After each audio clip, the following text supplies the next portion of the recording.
Kau harus menolongku. Ketenanganku kembali terusik oleh suara pemuda itu, yang masih terngiang-ngiang di telingaku. Dia seperti ada di daun telinga, lantas terus-menerus mengatakannya. Tidak hanya itu, setiap aku melihat penumpang lain, mereka berubah dengan wujud aslinya dan tidak kembali berubah seperti semula. Wajah-wajah yang menyeramkan. Wewe Gombel sedang memangku anaknya yang terus menangis. Dua makhluk berbadan besar hitam dan kuyang. Tutup matamu, kita sedang berada di dunia lain. Mereka akan seperti ini sampai terminal selanjutnya, kata nenek. Aku melihat ke arah luar. Semuanya tampak biasa saja, tidak ada yang berbeda. Mobil saling salip-menyalip, langit cerah dan angin yang memainkan dedaunan. Tidak ada yang berubah kok, Nek, kataku. Sebentar lagi kau akan melihatnya. Beberapa menit kemudian sebuah mobil berhenti mendadak karena macet. Aku menutup mata sambil melindungi kepala karena bus yang masih melaju kencang. Aku menganggap bus ini akan berhenti mendadak, tapi kenyataannya ia terus melaju kencang menembus kendaraan yang sedang berhenti. Aku menelan ludah. Bagaimana bisa, Nek? Ini bus hantu. Dari awal sudah aku katakan, bukan? Dan kau masih saja lupa? Terus, bagaimana dengan perempuan berkerudung biru? Apakah dia merasakannya? Nenek meliriknya sekilas. Dia tidak merasakannya. Apakah dia juga hantu, Nek?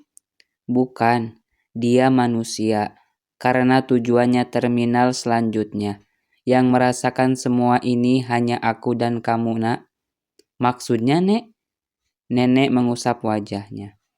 Hanya aku dan kamu yang merasakan semuanya. Melihat hantu-hantu, bus menembus kendaraan lainnya. Semua kejadian itu hanya terasa olehmu saja. Mengerti? Aku menggeleng. Bukan karena tidak paham dengan perkataannya, tapi tidak paham kenapa harus aku yang menjadi korban.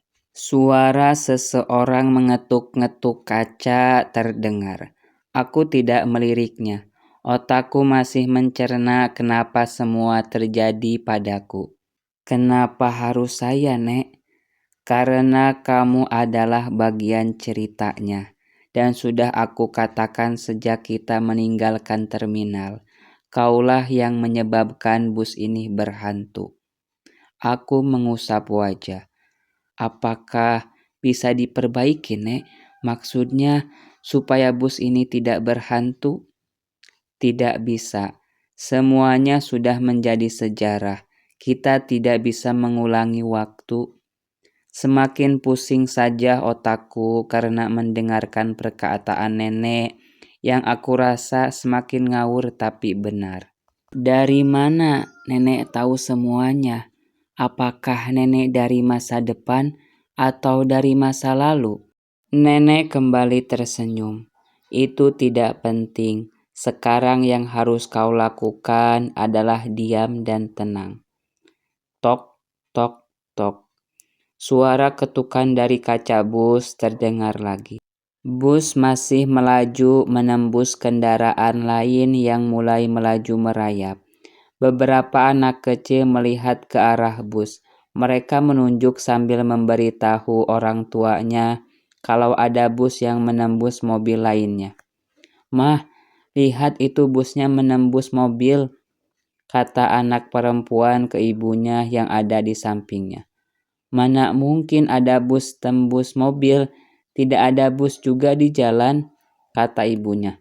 Itu mah, busnya belok. Anak perempuan itu menunjuk ke bus yang aku tumpangi. Ibunya hanya tersenyum sambil menutup kaca mobil. Pelang terminal sudah mulai terlihat dari jauh. Hanya beberapa ratus meter lagi sampai ke terminal kedua. Namun, bus tidak kunjung sampai di terminal. masih melaju menembus kendaraan lainnya. Meski jaraknya semakin dekat dan hampir sampai.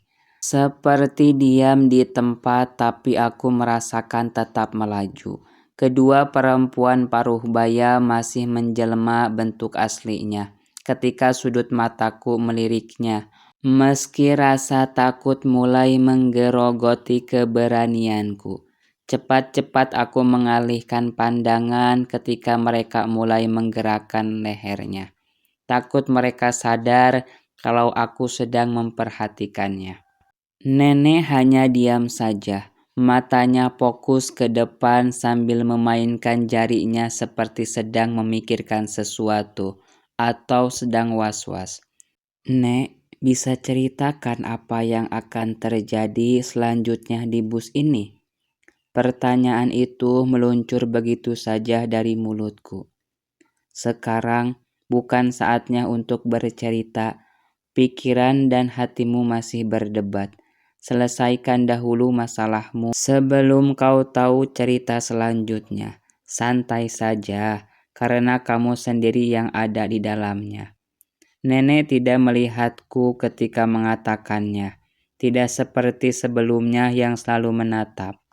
Sekarang tutup matamu dan rasakan darahmu mengalir di setiap urat nadi, dari kepala sampai kaki. Biarkan dia mengalir dan rasakan. Seperti kau merasakan jus dengan sedotan. Jangan pikirkan apa yang kau katakan tadi. Anggap saja semuanya hanya angin lewat. Tenangkan dirimu setenang mungkin sampai kau menemukan jawaban yang jelas-jelasnya. Sugesti nenek sepertinya berhasil. Perlahan tubuhku mulai lemas dan nyaman. Mata tidak kuat lagi terbuka dan akhirnya tertutup. Bersamaan dengan suara ketukan di kaca bus untuk ketiga kalinya aku dengar.